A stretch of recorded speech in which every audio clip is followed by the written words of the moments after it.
Yeah. Good morning, everyone. Welcome along to Webinar Wednesday. Our April Webinar Wednesday, no April Fools here today, though, Keith? Definitely not. And maybe not even any April jokes, Pauline. Who knows? Find that hard to believe. Yeah, we can't guarantee that, can we? We can. Well, thank you for joining us today. We've got a special Citizen Fest We Are One Scotland focused chat today, where we're very excited to have along a couple of people to talk about this brilliant Festival of Citizenship, which is happening in a few weeks' time. But before that, just take a few wee minutes to say hello, tell you what we've been up to. What have we been up to, Keith? What we finished our first full cohort of working together for change, didn't we? Just a week or two ago. Just a couple of weeks ago, just at the very end of March there. So that was really good. And the best bit was we managed to get the last two sessions in person, so that we actually managed to meet up with people in person, which makes such a big difference, I think. Yeah, we did it as a mixed program, didn't we, Pauline? But it was so good to get the last two sessions anyway in person.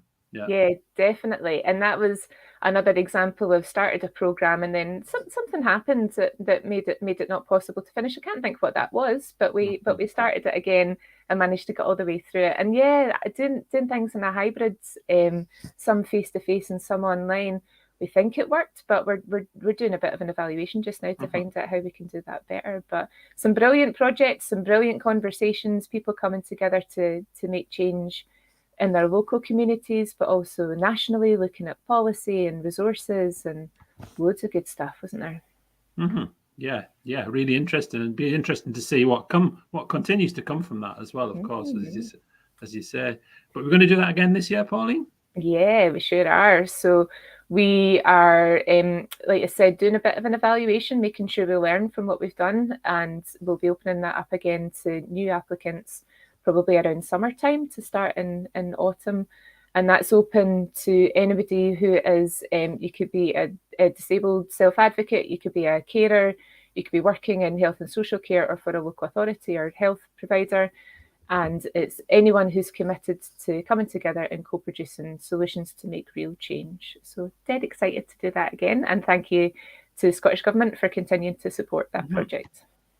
Yeah, great. And obviously it's the new financial year, so a time for, as you say, a time for reviewing things, a time for looking back and working out what we did right and what we can improve on, and then looking forward for next year. So exactly. So we've got a few interesting things coming up. Our plan for the next year is to continue to make sure we can get self-directed support achievable and attainable for people and working really well for folk across Scotland. So we're doing that in a number of ways, aren't we? We've got continuing to do work in hopefully in person and online with local authorities, providers, people to help get SDS really well embedded and learn from what's happened over the last 10 years and try and make it better for folk. Got a project that were actually a few things that will hopefully be coming up for publication in the next month or two, where we've been looking at option 2 case studies of local authorities, working with one of our brilliant associates, Lou Close, to gather information on how health and social care partnerships and local authorities are doing option 2 and sharing practice in that. So that's dead exciting. And we're also doing some work directly with organisations to help them improve processes. But the new thing for this year is to work in some other areas of social care. We've done an awful lot of work around disabilities and learning disabilities, but we're trying to have a look at areas where SDS is maybe a bit less travelled, aren't we, over the next year, and work in new areas like maybe for care experienced young people or folk going through homelessness. So that's exciting. And it does feel like things are beginning to open up a little bit more at the moment, doesn't it? Like more people are looking up from really just dealing with COVID and COVID related issues that have come along and thinking, well, what can we do now that will allow us to really take on some of the aspects of directing your own support that we haven't really done much about recently or not thought much about. So it feels like there's more people thinking about that, more people talking about how they can improve things.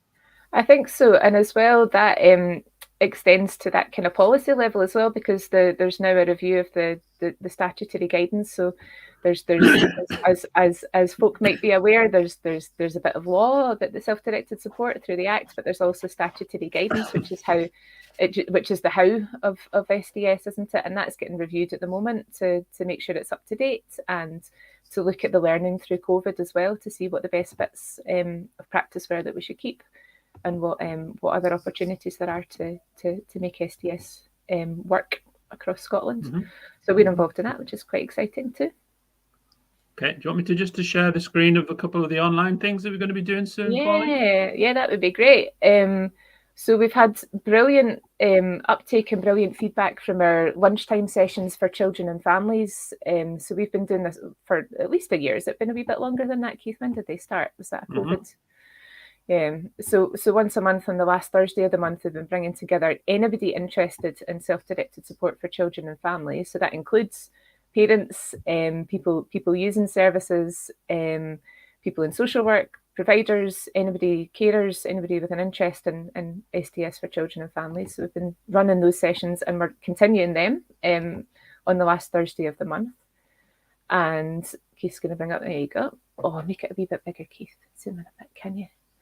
So that top one there, children and families lunchtime sessions. But we're also, because of that, the kind of success of that, we wanted to start a new set of lunchtime sessions as well, which are the 2 for Tuesday, second Tuesday of the month, same kind of time, 12 till 1:30, where we look at more broadly at different areas of practice and self-directed support in particular. And our first one we've got coming up on Tuesday next week is focusing on the Grow Bigger Lives gang that we've got, the project that we work with care experienced young people, and they're going to come along and do a presentation on Tuesday next week for the first lunchtime session. If you want to sign up for that, please get in contact for the link for it. Just info@in-controlscotland.org.uk, and you can get the link for that.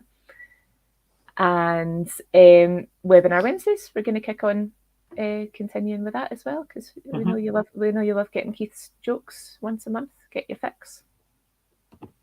Once every alternate month, I think, for me these days, Pauline. Yeah, don't worry. It's enough of them to go around. Yeah. Okay. Yeah. So that's what day is it? Next Tuesday. It's so today's the 6th. That'll be Tuesday the 12th. Yeah. Tuesday the 12th. Yeah. Yeah. So that's the first of the Tuesday session, online session. Yeah. That's right. Good. So we'll have two lunchtime sessions in the month. We will have the second Tuesday and the last Thursday. And the last Thursday is always going to be the one which specifically thinks about children, young people, and families. So yeah. So 28th of April, 12th of April for the first one, 28th of April for the children's lunchtime session. And like you say, just get in touch if you want to sign up for any of those, and we will send you the link out. Yeah, and we're holding them on Microsoft Teams, aren't we? That's rather than it being broadcast through Facebook or YouTube, like you might be watching this today, doing it through Microsoft Teams, because they're much more of a conversation, get the chance to ask questions of people that are presenting, and it's much more bit more relaxed. Come in anytime that you can, eat your lunch if you want, turn your camera off if you don't want people to see you slurping your soup, but we're quite laid back, and they're a good space to connect to people and find out something interesting.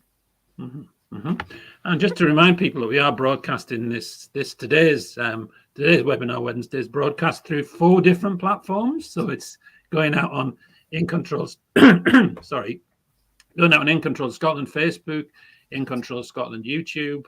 This one's going out on the We Are One Festival YouTube channel, and it's also going out on Citizen Network TV. So it's going out all sorts of different places. You can watch it live or watch it as a recorded. If you miss something and think, I want to go back and listen to that again, then please do, and you can find it on all those places. Yep, nice plug. and that is a lovely little segue along to our main topic of conversation today, isn't it? So shall we bring our guests on then? Let's do it. Okay, so we have today we have John, and we also have John Dalrymple. Hello. Hi.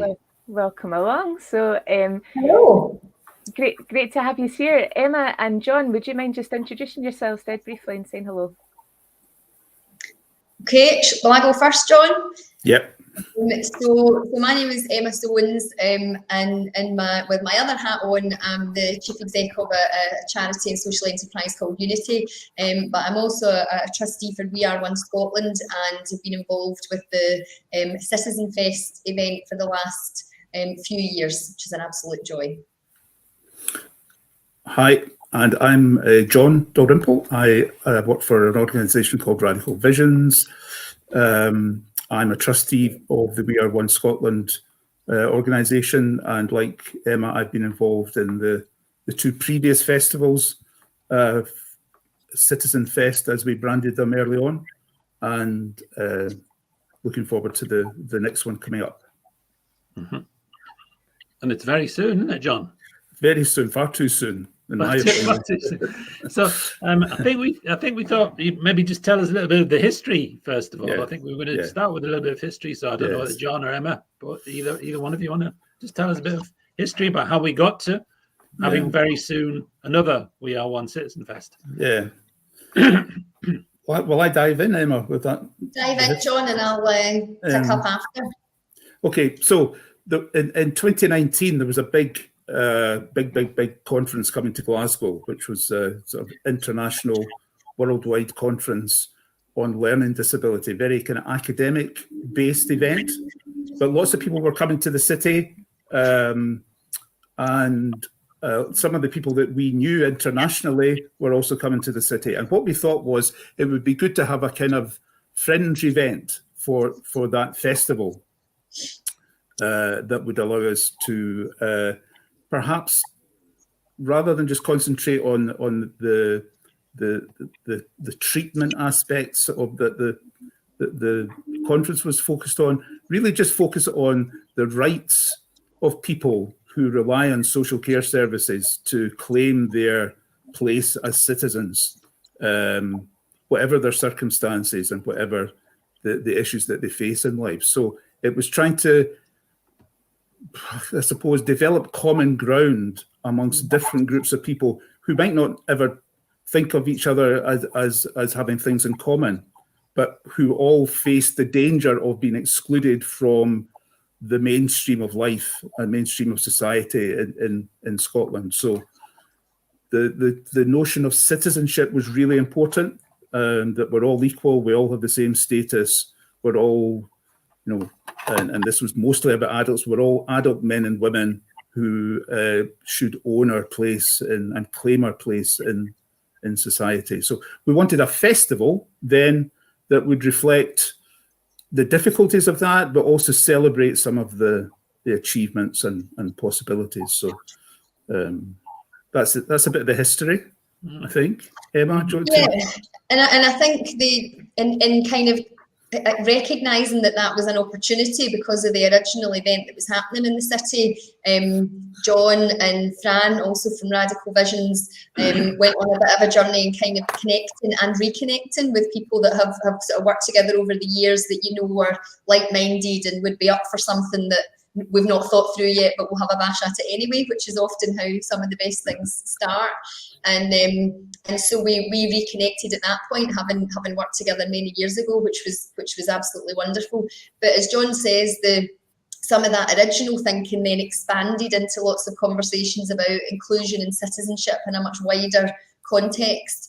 And just recognising that a festival is a great way to bring people together, whatever the theme is, and that we wanted to share and learn, but also wanted to celebrate and party and have good fun, and that those were things that we could do all in one place, which makes a lot of sense. That's not my phone. It's fine. I'm sorry, I don't even know where it is. Just ignore it. It'll stop in a moment. Okay. And I think the other thing that we recognised was that because we're all so committed to inclusion and what that means in the wider context, we also understood that it's much harder for people to exclude people when they hear from them, when they understand their stories, their journeys, their experiences. It's a lot harder to hear that and be engaged in that and then actively exclude that person or other people that have shared that experience. So if we can bring that together that might be one of the ways that we can start to think about inclusion a bit differently. So yeah, we just wanted to do all of that within the context of a party. I think was probably the main focus. And obviously that first one was pre-pandemic in, what was it, August 2019, I think, wasn't it? August 2019, yep. Yeah, and just remind us of that other strap line that was there, really, that was or do you want me to remind us? Just because the strap line at the bottom of that was a world where everyone matters, and that's really what you've been talking about, absolutely. isn't it? Yeah, a world where everyone matters. So it's, I mean, it's about, essentially, Citizen Fest is about all of us as citizens of the places that we inhabit. Yeah. And that was the strap line borrowed from or stolen from Citizen Network. Borrowed, and it was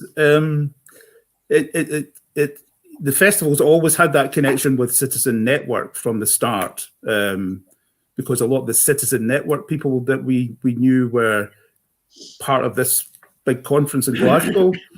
We had the chance to meet people we'd never actually met face to face before, and I think our first Citizen Fest actually gave other people in Citizen Network in other countries the idea of, we could do something similar. So it's taken off in other places. And obviously, because it was pre-COVID as well, the instinctive response was to do an in-person event because that's what everybody did. And so we set about trying to create a festival that was within an area of the city centre but used multiple venues. So there was, I think, correct me if I'm wrong, John, but I think we had 7 or 8 different venues that we had used. And so there were different things going on in those venues. There were discussion groups and discussion panels, Q&A sessions, different talks and presentations and so on, and then there was music, comedy, and a whole mixture of different things going on, but logistically quite challenging because people had to move between venues. We hadn't done it before either, so we weren't very polished probably at how we helped people understand where everything could be found and how they would get there and so on, thinking about accessibility, thinking about how long things need to go on for and so on. So when we tried to then do it again and thinking about all that we had learned and we can make this one even better because we've learned so much, from that first one, and then literally just as we were about to hold our first ever event for volunteers to come together to then look at how we would have this great team of volunteers to do this second shot at a festival in such a better, polished and bigger and better way. And we went into lockdown just at that point, so we had to cancel that volunteer event. That was the first cancellation of, and I remember at the time we cancelled it thinking it's just a precaution. I'm sure it's fine, but it seems like that's the sensible thing to do. And I think we were in lockdown a week later, weren't we? That's right. And even then, we thought, we'll be back out of it by the summer, which we never were. Yeah. So that forced us in the second festival to be completely online. I think we did that in September 2020. I lose track of time. Yeah. And we had a whole load of material, both serious stuff and music, and it went out on Facebook, YouTube, and all sorts of different platforms. We had contact with a lot of people over, large geographical areas, etc. Just difficult to know what the impact was because we, again, as Emma was saying, that we were having to learn a completely new thing for the second time. We'd never heard of StreamYard, but we were using StreamYard. It was a challenge, but I think it was quite successfully. We'd heard of StreamYard, John, because we'd started doing these things, these webinar Wednesdays. That's what it was. Yeah. We also, I mean, one of the things that I and In Control Scotland were involved in, obviously in both of those festivals, was the Stay Up Late Scotland element of that. Yes, which was really interesting, both in person and online. I'm just gonna get a couple of people's hellos on screen because we're joined by. Just gonna show them on. So we're joined by Liam, who's actually joined us from hospital. He's telling us. So just saying hello to everybody. Alistair is saying looking forward to taking part in the We Are One in person again.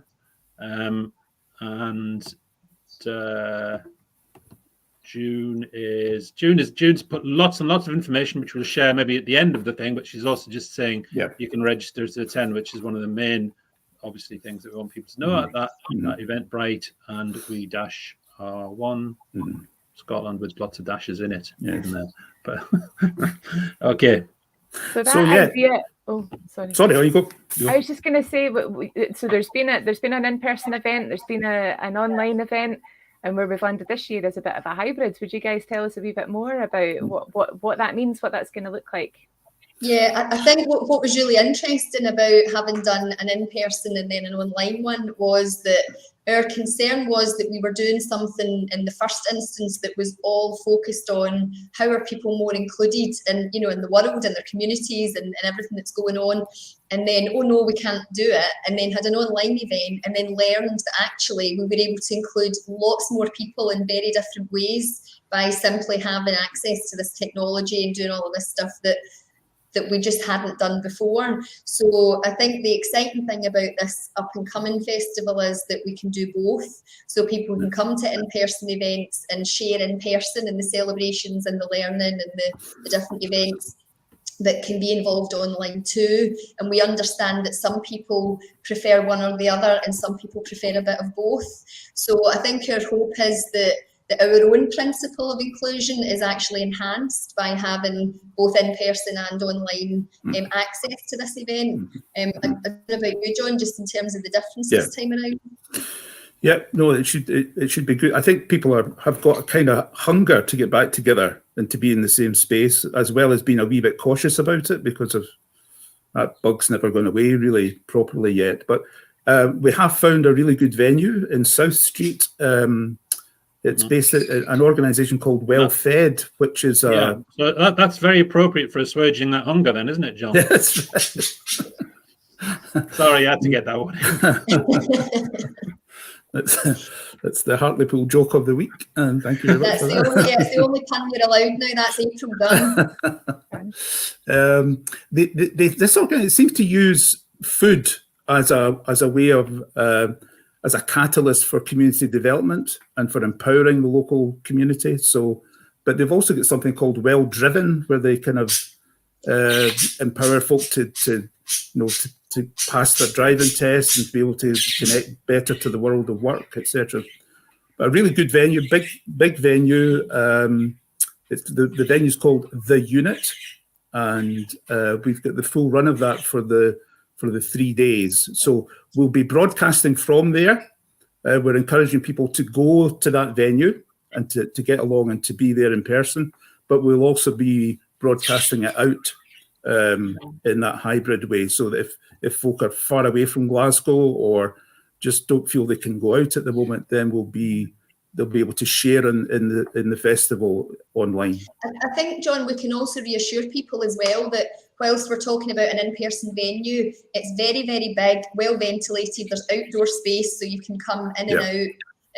So I think just that kind of, there isn't that feeling of being packed in, which I think is something that lots of people feel much more anxious about now than they might have done a couple of years ago. I think that was really important. And I think also just in terms of the organisation that we're partnering with to use this venue, it starts to even more widen out this concept of how we really include people and what's really important around citizenship for people, because even if a lot of their work is around food insecurity and food poverty, and I think that's just another way in which people are excluded or are unable to participate in what's going on in their communities and so on. So I think we are open to any and all ways of trying to help people be more included and be a more meaningful part of the community that they live in. So it's an important partnership for us.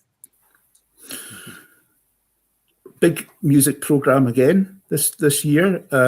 We should highlight Stay Up Late on the Saturday night. We will be running some transport from the city centre out to South Street for that. So look out for information about that. But there'll be regular musical input on the 3 days, Thursday, Friday and Saturday.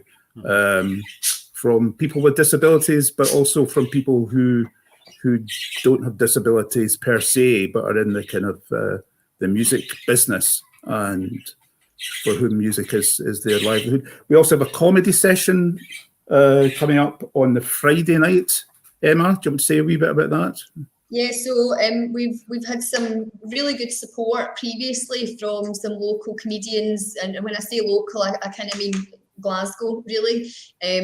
Who we had a great comedy session last year, which was streamed online with Scott Agnew and Susie McCabe, who did a smashing online session for us, where they basically just leathered and ate chips together, and we just got to laugh at the hilarity of their chat, which was smashing, and it kind of felt that we were involved in their conversation and in their chat, which was really, really hilarious. So we're really, really grateful that some of that support is coming back again for our hybrid event, and we hope that the majority of that will also be in person, but that there will be some special guests that can come along and help us hear from them perhaps for the first time, and then maybe some other more established comics as well, where we can hear from them too. So we really thought that it was important that whilst our event is we hope a source of learning for people, that it should be a source of laughter as well, and you know, we all need a bit of nonsense, and I think it's important to bring a wee bit of that to the table too. So yeah, really, really pleased that there'll be some comedy on the programme, and hopefully some new faces we haven't seen before, that we can see some emerging talent as well, and I think that's a great thing. Our kind of overarching theme really for this festival was around identity. It was around embracing people's identities, not labels, but identities. So what it is about people that's really important to them, and recognising that people's identities are very important to them, and uniqueness is very important, and that's something very much to celebrate. So anyone who is participating in the programme or contributing to that content, whether they're there to just entertain us or there to teach us something, they are all equally committed to those same themes and principles, and I think that's what's wonderful about this event, really. Just going to give that a little bit of historical perspective there, Emma. So just sorry, I don't know what's going on. So labels are for jars, but identities are for people, is the thing I was thinking when you were talking about there. Absolutely. There's so much information that June's been posting here. I'm just going to put a couple of things up. So just if anybody would like to check out the website from the previous festival, they can go to this website here. And that's where June's going to be posting the most up-to-date information, I think, as well, on the different things that are happening over the 3 days. So people can look at the actual program very, very soon on there and check out exactly when the comedy's on, exactly what the music's going to be at the particular time. Okay. I've got a heavily scribbled upon draft version of the programme. So there's a lot on. There's a lot to fit. Better than that, though, John, won't it? It will look much better than this, but there's going on the serious side. There's going to be quite a lot of thinking about institutions and about people getting out of institutions, and we'll be looking at that in a Scottish context, but also in a European one. So that will be a big. Yes, there's another collaboration with the European Network for Independent Living, I think. That's right, day, isn't it, John? That's right. That's taking place on Friday at 1 o'clock. But New Roots Home will be looking more from a Scottish perspective on the Saturday at similar things related to the Coming Home report and other trends at the moment. So, and other speakers coming from backgrounds working with LGBT people going through asylum and refugee processes, health and wellbeing and social care. Loads and loads of different kind of thinkers and educators and inspirers, isn't there? There are. Yeah, absolutely. And we've really just reached out to everyone to say there's a platform here. We want to give you that platform to use, and we want you to bring your knowledge, your experience, your stories, and we'll do our best to platform that. And I think one of the things we want to do with this festival is amplify the voices of people who often struggle to be heard, because there are some incredible stories and experiences to be heard for us to learn from. So yeah, absolutely, as you say, Pauline, the range we hope will be significant. I know that June is working very, very hard to try and finalise the programme as much as possible over the next week. Yep. And she is the kingpin that knits us all together. She's wonderful. So I think on that basis, what we would probably want to say to anyone else who's watching today is that if you're listening and finding out about the festival for the first time and thinking, actually, I've got something to say, or I would like to offer some content or do a bit of a presentation or talk to people about my experiences, there is just still time to chat to us and potentially be included in that, and we'll certainly do everything we can to include anyone who wants to be included. Yes, we will. We have another brainstorming meeting tomorrow morning to sort of try and thrash all this out. So yeah, please let us know. One of the important things I suppose we should say is that you don't have to pay. It's not like Tea in the Park. You don't have to pay to come along to this festival. It is free. And for the first time, we've managed to get some funding support for it. Emma, do you want to say a wee bit about that? Yeah, so the first festival was, how did we pay for that? I think it was a wing and a prayer and goodwill. Was probably the currency that we used for the first festival, and it really was just a contribution of time from lots of like-minded people that were willing to do that. But we know that if you're going to do this stuff really well, that's not really a sustainable way forward.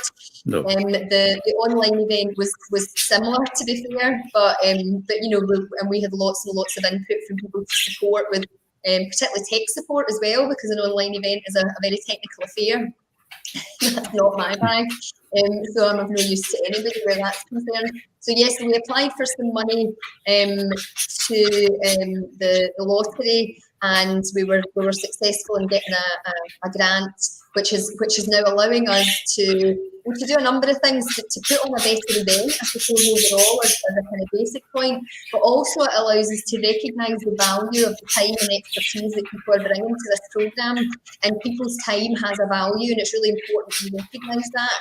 So We Are One, which is the organisation behind Citizen Fest, which is in the process of being constituted, has a commitment or a promise that we make as an organisation that says, you know, if we engage with you, if we're buying services from you, if we're commissioning you to do something, or you're supporting us with something, there are things that you should expect from us. And part of that is about paying people fairly for their time and for the contribution they make, and to work in as respectful a way as we can with communities in terms of their resources and how we access that. So having some money this time around allows us to really fulfil that commitment, fulfil that promise.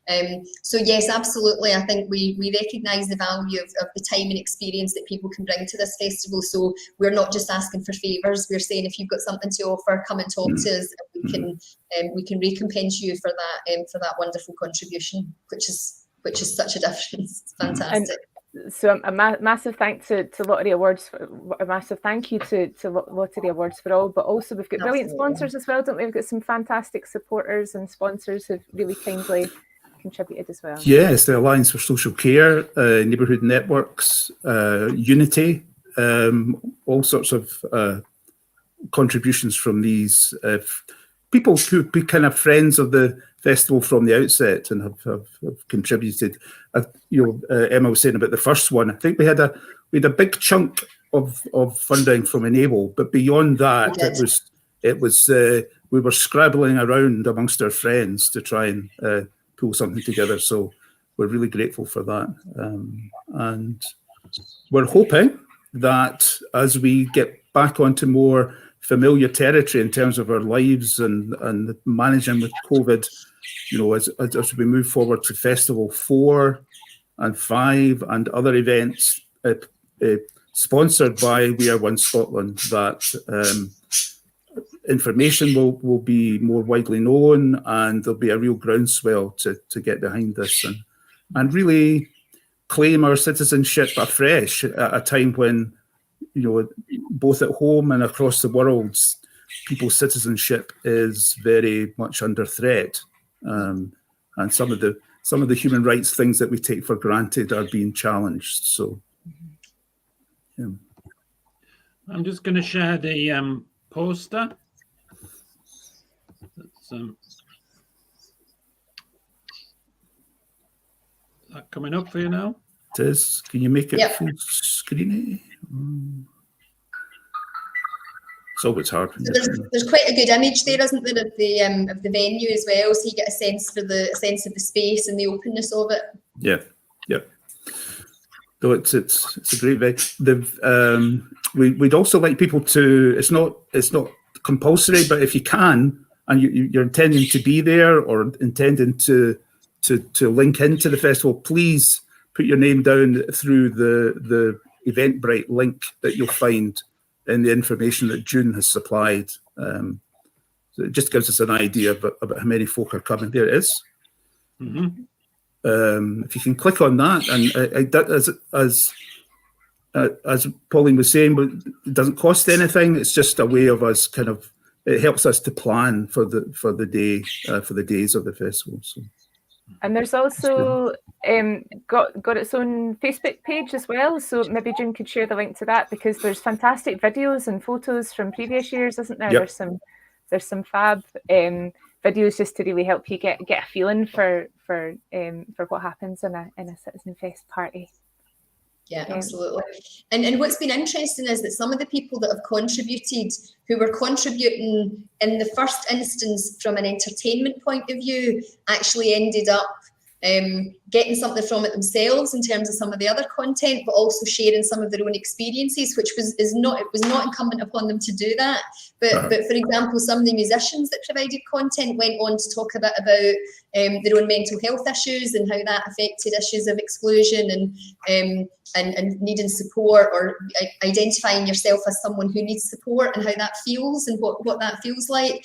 So we were really encouraged by that, and we really felt that actually it's great to be able to entertain us with that incredible skill that you have if you're a musician, for example, but you're also very, very welcome to share more of you if you wish to do that, and if this feels like a safe and welcoming place to do that, that's great, and other people will learn from your stories and your experiences, and we saw that happening last time. And some of that content is obviously still in circulation on the YouTube channel and the Facebook page and so on. So we hope for more of that. So anything goes. And that's what it's all about, isn't it? It's the whole point of Citizen Fest is that we're all one big community, and everybody, that nobody operates in isolation. We're all part of this big, wonderful community in Scotland.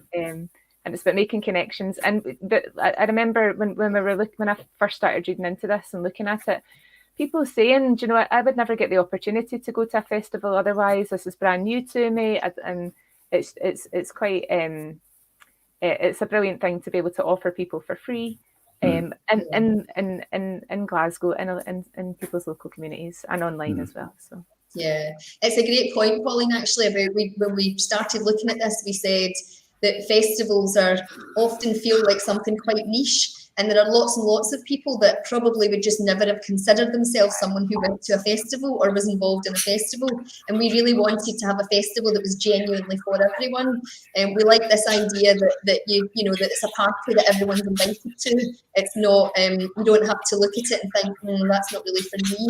And if you look at it and think, there's nothing there I can learn, or I shouldn't be there, or I shouldn't be included in this, or then we've got something wrong, and that's for us to learn and do better. So yeah, we think that we hope that there is something for everyone, and genuinely, absolutely everyone is welcome. Facebook link is there. Keith, are you on mute? Keith, I can't hear you. I think you've muted yourself. Yeah, sorry, I was just coughing a little, so I just went off, turned my sound. So it kicks off on Thursday the 21st. Yes, yeah, it does. Lunchtime on Thursday the 21st, is it about 11ish? 11 o'clock. We're running through to 8 o'clock on that first day, so packed programme. Second day, probably 11 o'clock is again, and a slightly later start on the Saturday, 12:30. So. Just to prepare us for a night of raving, we'll stay up. That's right. Absolutely. That's right. I love that. Transport's been provided to get there. It's also been provided to get you back again. So, just in case you thought you might be stranded. Absolutely. And I love that Scotland have been influential to other countries all over the world in how to throw a party. I love that we're setting by example and living up to our reputation as being absolutely, yeah. Love a hoolie. Absolutely. Well, that's our identity, isn't it? And we embrace it. So it's just as important as any other. So absolutely, I think we need a wee bit of hangover/recovery time, and then we'll get back on it again. And that's what we do.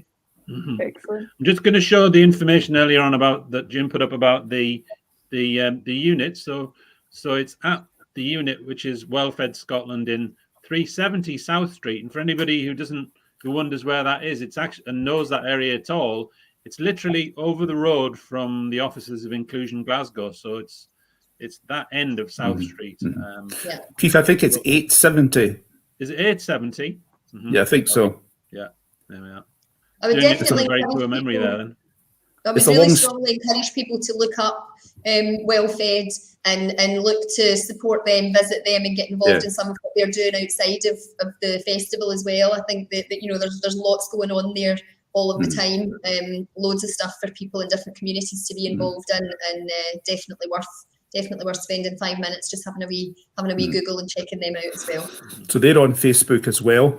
I think they have a Facebook page for the unit, and they have a Facebook page for Well-Fed. So, and when we went in for one of our planning meetings, the pizza smelled amazing. So definitely a great space to go along and get a nice meal with your family and take your pals. Yeah. Francis and I stayed for lunch last Friday. It was really, really nice. Yeah, very good food. So. And that's because we're using the venue. If you come along, there'll be able to buy food and drink and all the rest of it. It's a proper festival. Come along and get yourself something to eat and drink while you're there. Yeah. Absolutely. And I tell you, one of the things that people complain about most in terms of live and in-person festivals is the cost of the food when you get there, and that won't be the case here. Very reasonable, and I think without stealing Keith's pun thunder, you will indeed be well fed if you come there. Yeah. Nice. Yeah, so and obviously we're keen to get people to join in whatever way they feel comfortable with. It'd be great if people could come along and be part of the physical venue, and to come along to be in the hub where this is either being broadcast from or it's happening from. But if people are more comfortable in joining online, they can do that as well. And again, it'll be out on several platforms, won't it? It'll be out through several different, including of course the We Are One Citizen Fest Facebook page and YouTube and on Citizen Network. So several places that people can access the content. Yeah, good. Any final things you want to say? Any key things you'd like people to go away with and make sure that they remember before? It's 2 weeks now. Then 2 weeks tomorrow it starts. 2 weeks tomorrow. Yeah. No, just please be part of it if you can. If you're interested in these things, if you're interested in having what we've kind of called over these years serious fun, then this is for you. It is serious stuff, but it's also a celebration of what we share in common, and also what we don't want to lose. So I think the other thing for me is the other thing I was thinking there was just like, if people know the people, if the people are watching this and they know the people, and think, that person might be interested in, please just share the information about the festival as widely as you can, and to all your friends and colleagues, and to other people who you think would be interested in this, because that's really part of what we want to do between now and then as well, is make sure people know about the We Are One Citizen Fest 2022.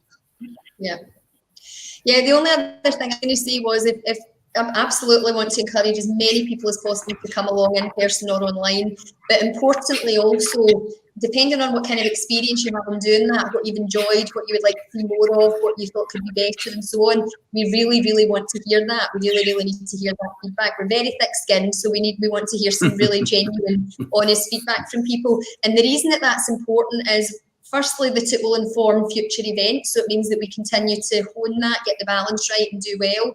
But We Are One Scotland as an organisation hosts or puts on Citizen Fest.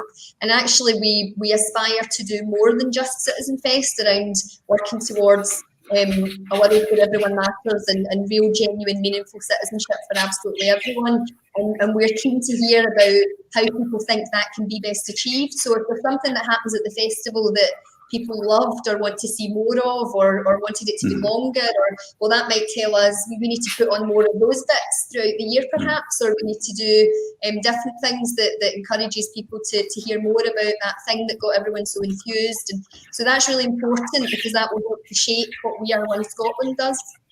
So please tell us the good, the bad, the ugly, the wonderful. We want to hear more. Brilliant. Thank you very much for having us on and giving us a chance to talk about it. So, no, thank you so much, Chris. It's been great speaking to you. And just for anybody watching, please have a wee look at the links that have been coming up, that have been posted. Register for Citizen Fest, share it to your pals, come along, have a boogie with Stay Up Late Scotland, and listen to some brilliant speakers. So thank you so much, Emma and John, and hopefully we'll see you and everybody else at Citizen Fest in a couple of weeks' time. Brilliant. Thank you very much for having me. Thanks so much. Take care. Bye.